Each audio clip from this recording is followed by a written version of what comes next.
नहमदुहु व नुसल्ली अला रसूलिहिल करीम। अम्मा बाद फ़ाउज़ बिल्लाहि मिनश शैतानिर रजीम। बिस्मिल्लाहिर रहमानिर रहीम। प्यारे आका करीम सल्लल्लाहु अलैहि वसल्लम का बच्चों के नाम रखना और अकीका का हुक्म। नबी करीम सल्लल्लाहु अलैहि वसल्लम बच्चों के अच्छे नाम तजवीज़ फरमाते थे। आप सल्लल्लाहु अलैहि वसल्लम का फरमान आलीशान है कि बाप पर औलाद का ये हक है कि उसका अच्छा सा नाम रखे और उसे अच्छे आदाब सिखाए। चनाचा बच्चों के नाम ऐसे रखने चाहिए जिनके मानी अच्छे हों।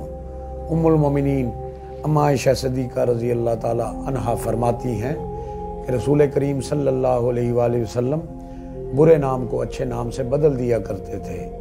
आप सल्लल्लाहु अलैहि वसल्लम ने एक बच्ची का नाम आसिया से बदलकर जमीला रखा और इसी तरह बिर्रा का नाम बदलकर जवैरिया रखा और लाइबा नाम रखने से आप मना फरमाते थे।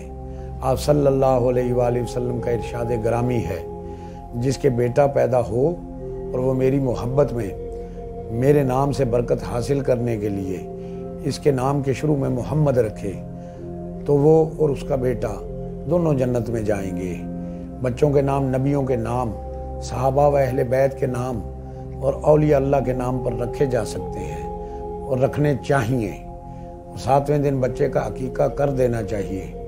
आका व मौला सल्लल्लाहु अलैहि वसल्लम ने फरमाया, हर बच्चा अपने अकीका के सिलसिला में गिरवी है।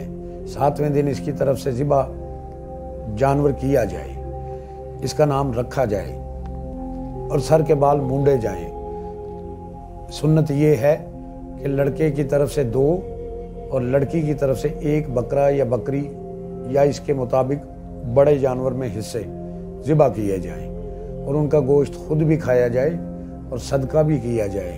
अल्लाह पाक से दुआ है, अल्लाह हमें दीन समझने की, समझाने की और इस पर अमल करने की तौफीक अता फरमाए और आका करीम सल्लल्लाहु अलैहि वसल्लम की मुबारक सुन्नतों को अपनाने की तौफीक अता फरमाए।